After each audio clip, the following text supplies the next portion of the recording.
ఎంత బాగానే ఉన్నారు అది కాంగ్రెస్ పార్టీలో.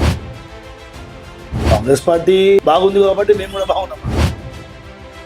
ప్రజలకు ఇచ్చినటువంటి హామీలను పక్కన పెడుతున్నారు. బస్ ఫ్రీ నడుస్తుందా? రైతు రుణమాఫీ చేసినామా? కాళేశ్వరం ఇష్యూ, బొగ్గు గనుల ఇష్యూ, ఫోన్ ట్యాపింగ్ అది చేసిండ్రు, ఈ రేసింగ్ స్కామ్ చేసిన అని చెప్పేసి నేను 2 సంవత్సరాల స్కామ్లు చేసిన అనేది అవుతున్నా కానీ ఒక్క రోజు అరెస్ట్ అయినటువంటి పాపన పోలేదు. చట్టం దగ్గరికి వెళ్ళింది, చట్టం తన పని తాను చూసుకుంటుంది. టైం వచ్చినప్పుడు అన్ని బయటపడ్డాయి. ఎందుకు ఇప్పటి వరకు బాధ్యత లేరు? 2 సంవత్సరాలే. మా పార్టీ గుర్తించి ఇస్తున్న పూర్తి నమ్మకం ఉంది. సో ప్రత్యక్ష రాజకీయాల్లో కూడా చూడొచ్చా శ్రీకాంత్ యాదవ్ గారు? నాకు అంత భగవంతుడు అవకాశం ఇస్తే 100%. భారతీయ జనతా పార్టీ ఎమ్మెల్యే రాజాసింగ్ గారి అడ్డా అనుకోవచ్చు. అట్లాంటి అడ్డాలో రేపు శ్రీకాంత్ యాదవ్ గెలుస్తారు. ఇప్పుడు రాజాసింగ్ గారు 2014లో 50,000 గెలిచింది. మళ్ళీ 2018లో 27-22. ఇది మళ్ళీ 2023 వచ్చేసరికి మళ్ళీ తగ్గింది. అంటే ఆయన 50,000 గెలిచిన మెజారిటీ ఇక్కడ పోయింది, తగ్గుకుంటూ ఎందుకు వస్తుంది? జిహెచ్ఎంసీలో కాంగ్రెస్ పార్టీ జెండా ఎగురుతుంది అనుకోవచ్చు. కంటోన్మెంట్ బై ఎలక్షన్ వచ్చింది, జూబ్లీస్ బై ఎలక్షన్ వచ్చింది, 25,000 మెజారిటీతో గెలిపించారు కదా ప్రజలు. అంటే కాంగ్రెస్ పార్టీ హైదరాబాద్లో ఉందో లేదో ఇక మీరే. వెల్కమ్ టు తెలంగాణ వెలుగు. నేను మీ రాజు. ప్రస్తుతం మనతో పాటు శ్రీకాంత్ యాదవ్ గారు ఉన్నారు, టీపీసీసీ మీడియా కోఆర్డినేటర్, అబ్జర్వర్, అలాగే సీనియర్ నాయకులు. నమస్తే శ్రీకాంత్ అన్న. నమస్తే రాజు. చాలా రోజుల తర్వాత మళ్ళీ అందరికి కూడా ఫాలో చేసి అందరికి కూడా నమస్కారం. ఓకే అన్న, థ్యాంక్ యూ. ఎట్లుందన్న కాంగ్రెస్ పార్టీ? ఎందుకంటే మనం ఎక్స్పెషల్లీ చూసుకున్నట్టయితే గతంలో చాలా వరకు కష్టపడడం అనేది జరిగింది. అటు ఎంపీ ఎలక్షన్స్ లో కష్టపడ్డారు, ఎమ్మెల్యే ఎలక్షన్స్ లలో కష్టపడ్డారు. మీడియా పరంగా ఏది ఉన్నా కూడా మీరు దగ్గరుండి చూసుకుంటుండే కిరణ్ చామల అన్న గారితో కలిసి. సో ఈరోజు అన్న ఎంపీ అయ్యిండు, ఇంకా శ్రీకాంత్ అనేది ఇట్లే ఉండిపోయిండు. అట్లా ఏం లేదు, కాంగ్రెస్ పార్టీ ఉంది కాబట్టి మీ ముందు కూర్చొని నేను మాట్లాడుతున్నా.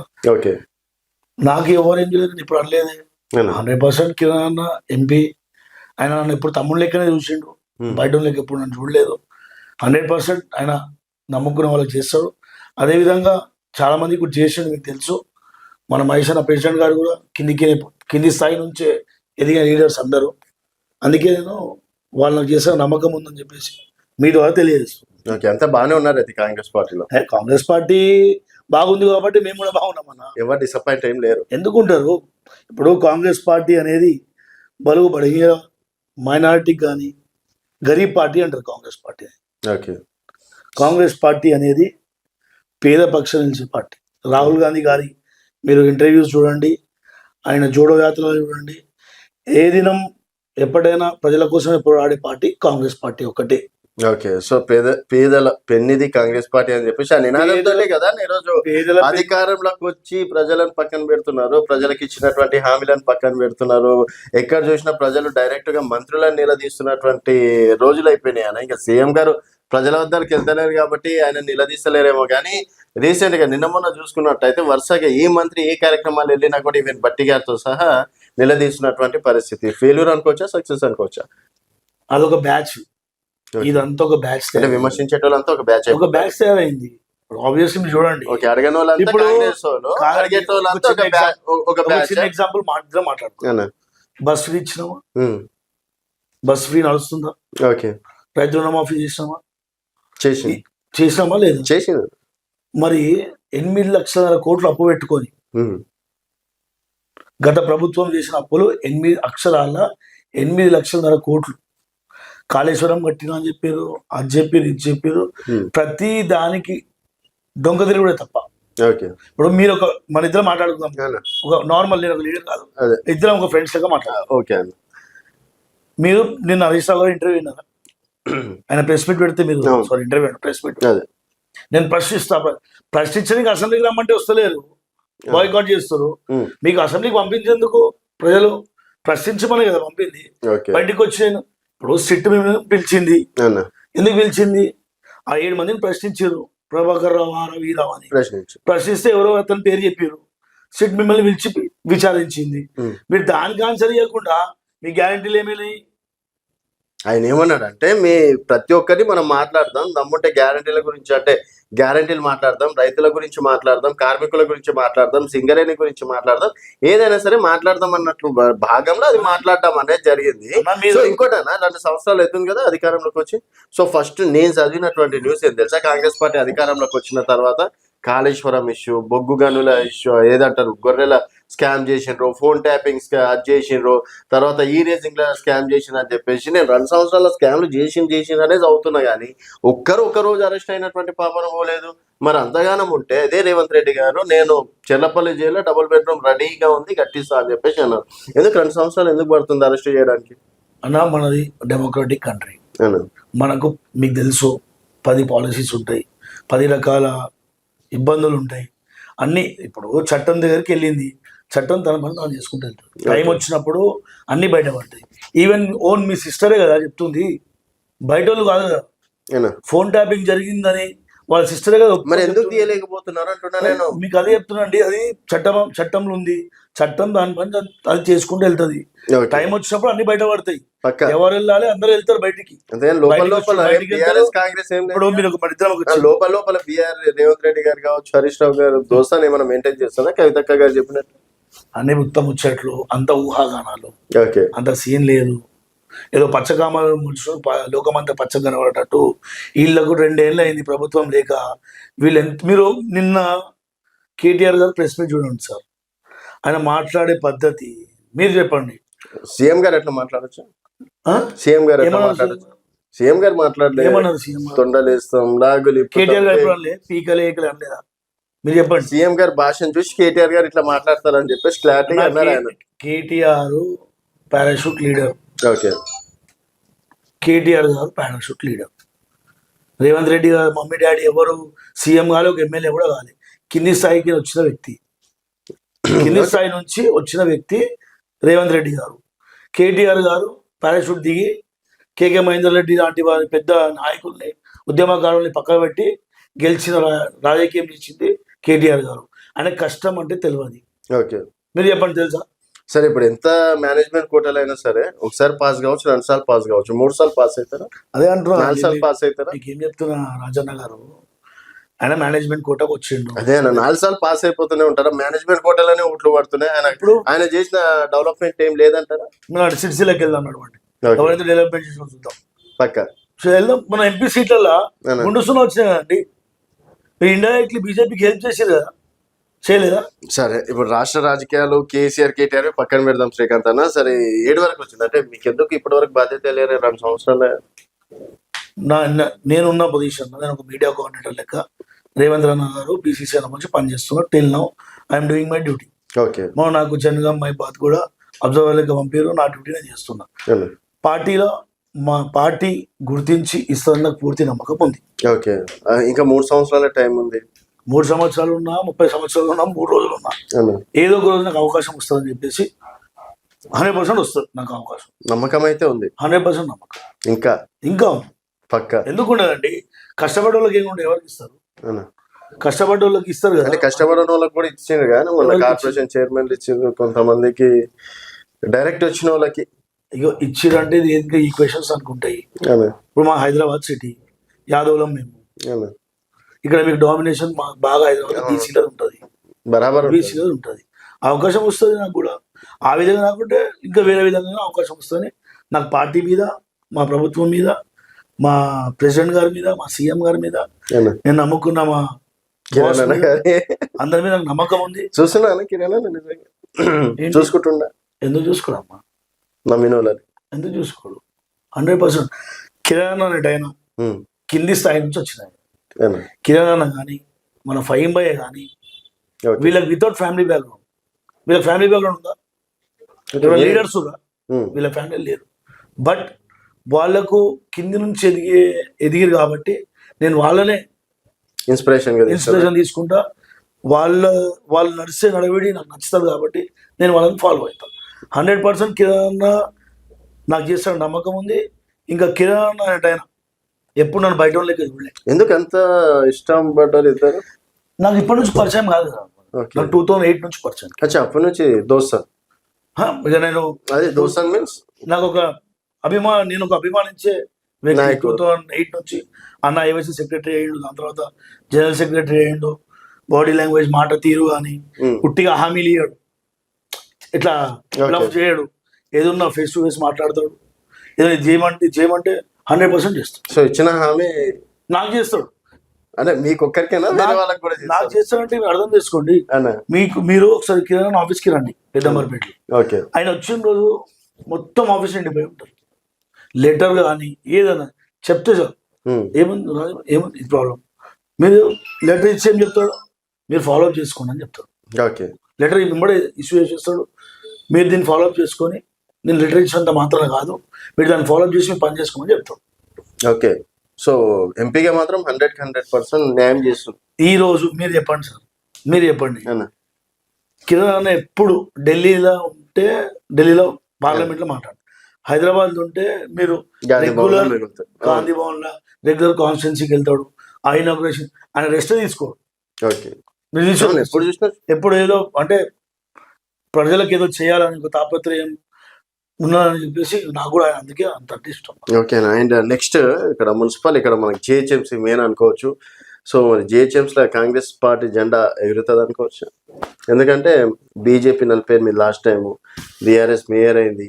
ఈసారి 2 3 సీట్లు గెలిచినటువంటి కాంగ్రెస్ ఈసారి జెండా అది ఎగురుతుంది. మీరే చెప్పాలి, అనా? అది మీరే చెప్పాలి. అదే నాకు ఇక్కడ తేడా కొడుతుంది. ఎందుకంటే హైడ్రా కావచ్చు, మూసీ కావచ్చు, మీరు నిజంగా చెప్పండి రాజుభాయ్ గారు, హైడ్రా వల్ల ముందు బాగా నష్టపోయిందని చెప్పారు.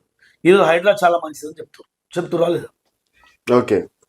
మీరు కూడా స్టార్టింగ్ అయితే స్టార్టింగ్ వ్యతిరేకత వచ్చింది, ఇప్పుడు ఏమంటారు, హైడ్రా చాలా మంచి పని చేస్తుంది అంటారా లేదా? అవును. ఎన్నో ఎకరాల చెరువులు కబ్జా అయితే దాన్ని కాపాడిన ఘనత హైడ్రాదా కాదు? ఓకే. సో హైడ్రాదా కాదు? అదే విధంగా చూసుకున్నట్టయితే ఈ రోజు ఉన్న పరిస్థితుల్లో కంటోన్మెంట్ బై ఎలక్షన్ వచ్చింది, జూబ్లీస్ బై ఎలక్షన్ వచ్చింది. అక్కడ పెద్ద పెద్ద మాటలు మాట్లాడే నాయకులు 25,000 మెజారిటీతో గెలిపించారు కదా ప్రజలు. అంటే కాంగ్రెస్ పార్టీ హైదరాబాద్ లో ఉందో లేదో ఇక మీరే ఓకే. సో మీరే చెప్పాలి, నేను కాదు, మీరే చెప్పాలి. మేము గెలిచినామంటే ఉంది కాబట్టి కదా గెలిచింది. ఓకే. సో ప్రత్యక్ష రాజకీయాల్లో కూడా చూడొచ్చా శ్రీకాంత్ యాదవ్ గారు? నాకు అంత భగవంతుడు అవకాశం ఇస్తే 100% ప్రజలకు సేవ చేసుకునే అవకాశం నాకు భగవంతుడు ఇస్తే కంటెస్ట్ కూడా చేస్తాం. సో గెలిచే ఛాన్సెస్ ఉన్నాయి అనుకోవచ్చు. అన్న గెలుపు అనేది మన చేతిలో ఏముండదు. నేను నమ్ముకున్న మా కార్యకర్తలు, మా ప్రజలు, నా ఎంబడి తిరిగేటోళ్ళు కావచ్చు, అందరు కలిసికట్టుగా పనిచేసి 100% గెలవడానికి ప్రయత్నం. అంటే శ్రీకాంత్ అన్న కేవలం లీడర్ల వెంబడే ఉంటారా, లేకపోతే సరే ఇప్పుడు మీరు రేపు నాడు మీ ఏరియా నాకు తెలిసి గన్ ఫౌండరీ అనుకుంటా, ఒకవేళ అక్కడ ఎలక్షన్స్ వస్తే జనాల లోపల కూడా ఉంటారా? మీరు ఒక పని చేయండి, జనాల దగ్గర కూడా పొద్దుగా మీరు ఒక పని చేయండి, నా ఇంటర్వ్యూ ఎప్పుడైతే ఒక రౌండ్ కొట్టండి, శ్రీకాంత్ యాదవ్ అంటే గుర్తుపడతారా అడగండి. నేను కొన్ని వీడియోలు కూడా చూపిస్తాను కావాలంటే. ఓకే. నేను పొద్దున్న లేస్తే అన్న నేనేమంటాను అంటే లీడర్లు వెంబడే శ్రీకాంత్ యాదవ్ కనిపిస్తాడు, జనాల లోపల ఏరియాలో కూడా శ్రీకాంత్ యాదవ్ లీడర్ కావాలంటే మార్నింగ్ ఒక 2 గంటలు ప్రజలను ఉండాలి. ఎందుకంటే ఎవరు ఆఫీస్లో వాళ్ళ డ్యూటీస్ వెళ్ళిపోతారు, వాళ్ళకు మనం ఎప్పుడు అవకాశం, మనకు ఎప్పుడు అవకాశం ఇస్తారు? మార్నింగ్. డ్రైనేజ్ అని సమస్యలు ఏముంటాయండి, డ్రైనేజ్ అని, కరెంట్ లైట్స్ అని, ఏదైనా చెట్లు ఎండిపోయిన చెట్లు పడిపోతాయని, 100% నాకు వాళ్ళు ఫోటోలు లొకేషన్ పెట్టినా ఇమీడియట్ వాళ్ళకి ఇస్తారు. ఓకే. ఇప్పుడు మా గుజరాతీ సమాజ్ ఉంది మన దగ్గర. మొన్న రీసెంట్ గా ఒక కారు, సో అంటే పదవి ఉన్నా లేకపోయినా జనాల దగ్గర, అంటే ఇప్పుడు ఎలక్షన్స్ వస్తున్నాయని చెప్పేసి ఇంతకు ముందు నుంచేనా? నేను ఎలక్షన్ పక్కకు పెట్టండి, వీడియో చూడండి. ఓకే. కేవలం చెట్టు పడిపోయినందుకు మొత్తం ఒక కారు మీద పడి ఇరిగిపోతే గుజరాతీ సమాజ్ ఇదంతా నేను వెళ్ళి ఇమీడియట్ యాక్షన్ ఉంటుంది నాకు. నేను ఏదో టైం పాస్ లెక్క పని చేయాలి, ఎంబడి ఇమీడియట్. ఇప్పుడు నాకు ఎవరైనా కాల్ చేసినా కూడా ఈ సమస్య ఉందంటే ఇమీడియట్ లొకేషన్, ఆ డ్రైనేజ్ ప్రాబ్లమ్స్. ఓకే అన్న. ఇప్పుడు మామూలుగా మనం కార్పొరేటర్ అంటే ఇవి 3 ముఖ్యంగా ఉంటాయి. అండ్ ఇంకోటి ఏంటంటే ఇక్కడ భారతీయ జనతా పార్టీ ఎమ్మెల్యే రాజాసింగ్ గారి అడ్డా అనుకోవచ్చు, అట్లాంటి అడ్డాలో రేపు శ్రీకాంత్ యాదవ్ గెలుస్తారు. రాజాసింగ్ గారు చేసింది మా కాన్స్టిట్యున్సీకి ఏం లేదు. ఎందుకంటే కేవలం ఒక మత రాజకీయం తప్ప. ఓకే. ఈరోజు మనం బయటికి వెళ్దాం, మాజీ మంత్రి ముఖేష్ గౌడ్ గారు ఆయన చేసిన డెవలప్మెంట్స్ మీరు ఎక్కడైనా కమిటీ హాల్స్ అడగండి, ఎక్కడైనా ఏమైనా అడగండి, గోషామైల్కి ఎవరైనా డెవలప్మెంట్ చేసిందంటే ఓన్లీ రాజాసింగ్ గారు చేసింది ఏమీ లేదు. ఓన్లీ చేసింది మంత్రి ముఖేష్ గౌడ్ గారు, మాజీ మంత్రి. ఓకే. రాజాసింగ్ గారు ఏం చేయాలి? మన 3 సార్లు గెలిపిస్తారా? 3-4 సార్లు. ఇవ్వండి, ఇక్కడ మన దగ్గర ఉన్నది ఎక్కువ నార్త్ ఇండియన్స్. దీన్ని మీరు గోషామైల్ కాన్స్టిట్యున్సీని మినీ ఇండియా అంటారు. అవును. ఎందుకంటే ఇక్కడ హిందూ, ముస్లిం, సిక్, ఇసాయితో పాటు మార్వాడీస్, గుజరాతీస్ అందరూ ఉంటారు. మేము అందరితో సామరస్యంగా ఉంటాం. But end of the day ఇప్పుడు రాజాసింగ్ గారు 2014లో 50,000 ఓట్లు గెలిచారు. అవును. మళ్ళీ 2018లో 22,000 ఆడికి గెలిచిన ఇక్కడ 2018లో ఇక్కడ వినండి, మీకు తెలుసా ఆ విషయం కూడా. ఇది మళ్ళీ 2023కి వచ్చేసరికి మళ్ళీ తగ్గింది. అంటే ఆయన 50,000 తోటి గెలిచిన మెజారిటీ ఇక్కడ పోయింది, తగ్గకుండా ఎందుకు వస్తుంది? ఓకే. అదే ఎవరికైనా సరే 2-3 సార్లు ఎమ్మెల్యే చేసిన వ్యక్తి పైన కొంచెం అంత ఇంత వ్యతిరేకత ఉంటుంది. ఇక్కడ ఏంటంటే లోకల్ ప్రాబ్లం కొంచెం రెచ్చగొట్టుడు, ఆ భాష తెలుసు కదా. సరే, మరి ఆ రాజకీయాన్ని శ్రీకాంత్ యాదవ్ ఎట్లా తట్టుకుంటాడు? లేదండి, మేము ఆ రాజకీయం చేయం. మేము పని చేసి ఓట్లు అడుగుతాం. మేము ఏదో దేవుని పేరు చెప్పుకొని రాజకీయం చేసి అలవాట్లేదు. మేము ముందు నుంచి ప్రజల పక్షాన్ని ఉంటాం, ప్రజలతోటి ఉంటాం, ప్రజల కోసం పోరాడతాం తప్ప ఒక రెచ్చగొట్టి రాజకీయం అవసరం లేదు. ఎందుకంటే తప్పని నేను సరేనా, మీరు గల్లీలు తిరుగుతున్నా అంటారు కదా, నాకు కూడా గన్ఫౌండర్ మీద అంత ఎంతో అవగాహన ఉంది. మేజర్ సమస్యలు ఒక 2-3 ఉన్నాయి, తెలుసా మీకు? చెప్పండి.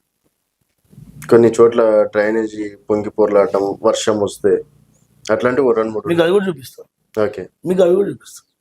మీరు చెప్పండి అవి ఎక్కడెక్కడ ఉన్నాయి. ప్రగతి కాలేజ్ వచ్చింది. అవును, ప్రగతి కాలేజ్ అది మొత్తం వర్క్ అయిపోయింది తెలుసా. ఓకే. ఇప్పుడు ఇంకా వశిష్ఠ అపార్ట్మెంట్ ఉంది వెనక. నిన్న మొన్న మండే రోజు నేను స్వయంగా అపార్ట్మెంట్ వాళ్ళని తీసుకుని వెళ్ళి అంటే అపార్ట్మెంట్ కొంచెం డ్రైనేజ్ సిస్టమ్ పైకి ఉంది, శాంక్షన్ కూడా చేయించు. ఓకే. పని నడుస్తుంది. చేసి చెప్పుకునేది నాకు అలవాటు.